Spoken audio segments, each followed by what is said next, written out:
Bismillahirrahmanirrahim. Assalamualaikum warahmatullahi wabarakatuh. Alhamdulillahirrabbilalamin. Wabihi nasta'in wa ala umuri dunya waddin. Wassalatu wassalamu ala ashrafil anbiya'i wal mursalin wa ala alihi wa sahbihi ajma'in, amma ba'du. Perkenalkan, nama saya Neneng Anissa Syadiah. Saya mahasiswi STAI Sabili Bandung, kelas Lembang Prodi PAUD. Pada kesempatan kali ini saya akan membahas materi mata kuliah Ulumul Quran yang berjudul Wahyu. Nah, apa itu wahyu? Wahyu memiliki dua pengertian. Yang pertama ialah pengertian secara bahasa. Secara bahasa, wahyu dikatakan adalah isyarat yang cepat. Itu terjadi melalui pembicaraan yang berupa rumus dan lambang. Dan terkadang melalui suara saja, dan terkadang pula melalui isyarat dengan sebagian anggota badan. Al-wahyi atau al-wahyu adalah kata masdar, dan materi kata itu menunjukkan dua pengertian dasar, yaitu tersembunyi dan cepat. Maka dari itu dikatakan bahwa wahyu adalah pemberitahuan secara tersembunyi dan cepat, dan khusus ditujukan kepada orang yang diberitahu tanpa diketahui orang lain. Nah, konsep wahyu menurut Al-Quran. Sebelum wahyu Al-Quran diturunkan kepada Nabi Muhammad SAW, konsep wahyu sebenarnya telah ada pada kebudayaan masyarakat Arab pada masa itu. Wahyu adalah tanzil atau munazzal, yang artinya diturunkan secara langsung. Dalam artian, apa yang diterima Nabi adalah murni sebagai firman Allah secara utuh. Tidak terkandung di dalamnya penafsiran dan pengalihan bahasa oleh malaikat atau Nabi sendiri. Dari Allah Subhanahu wa Ta'ala sudah berbahasa Arab, bukan dialih bahasakan ke dalam bahasa Arab oleh Nabi SAW. Oleh karenanya, teks Al-Quran walau bagaimanapun tidak akan sama dengan teks buatan penyair atau jampi-jampi yang dibuat oleh dukun atau paranormal. Nah, objek utama wahyu di dalam Al-Quran adalah Nabi Muhammad SAW. Masyarakat kontemporer Nabi keheranan karena ia menerima wahyu untuk memberi peringatan dan kabar gembira. Wahyu yang diterima Nabi Muhammad memiliki asal-usul ilahiyah, seperti yang telah ditegaskan oleh Al-Quran, dan tiadalah yang diucapkan itu Al-Quran menurut kemampuan bahawa nafsunya. Ucapannya itu tiada lain hanyalah wahyu yang diwahyukan kepadanya.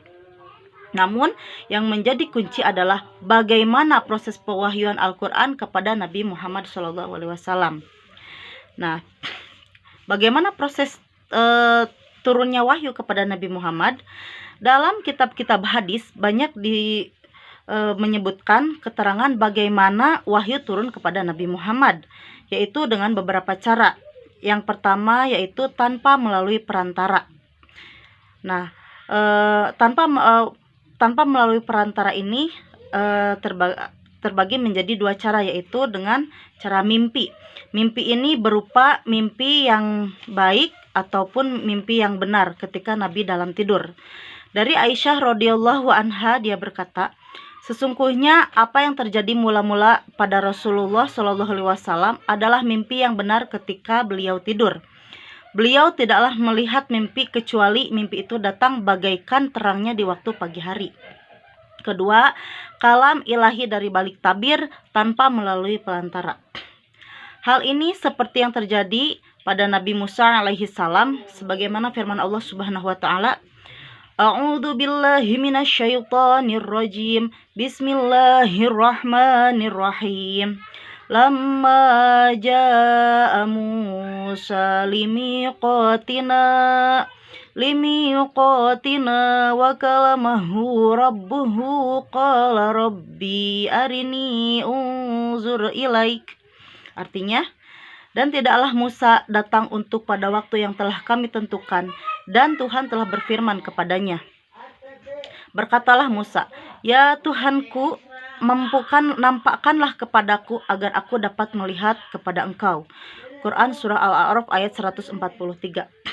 Kemudian cara yang kedua yaitu melalui perantara malaikat. Nah, cara yang kedua ini pun ada dua cara, ya, terbagi menjadi dua cara penyampaian wahyu oleh malaikat kepada Rasul. Yang pertama datang kepadanya seperti dentingan lonceng dan suara yang amat kuat yang mempengaruhi faktor-faktor kesadaran sehingga ia dengan segala kekuatannya siap menerima wahyu itu.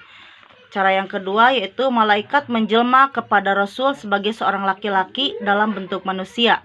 Cara ini lebih ringan daripada cara yang pertama karena ada kesesuaian antara pembicara dan pendengar. Nah, mungkin itu yang dapat saya sampaikan tentang wahyu pada mata kuliah Ulumul Quran. Mohon maaf apabila banyak kesalahan, baik itu dari cara penyampaian saya maupun dari isi materinya. Terima kasih. Wassalamualaikum warahmatullahi wabarakatuh.